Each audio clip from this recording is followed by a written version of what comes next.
এখানে কিছু অবজেক্ট নেওয়া হয়েছে, সে অবজেক্টের কিছু অংশ দেখা যাচ্ছে বাইরে, কিছু অংশ দেখা যাচ্ছে যে আর্টবোর্ডের ভিতরে রাখা আছে।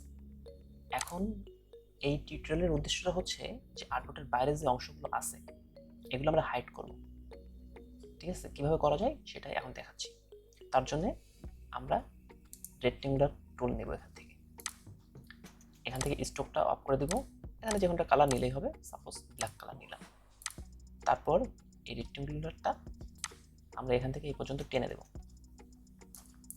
এখন সিলেকশন টুল নেব, সব কিছু সিলেক্ট করব, right click, make clipping mask, এটা করলে হয়ে যাবে।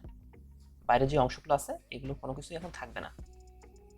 দেখেন হাইড হয়ে গেছে সব কিছু, বাইরে যে অংশগুলো ছিল সেগুলো আর কোনো কিছু বাইরে নাই। এভাবে আপনারা আর্টবোর্ডের বাইরে যেই অবজেক্টগুলো থাকবে সেগুলো আপনারা এভাবে হাইড করে ফেলতে পারেন।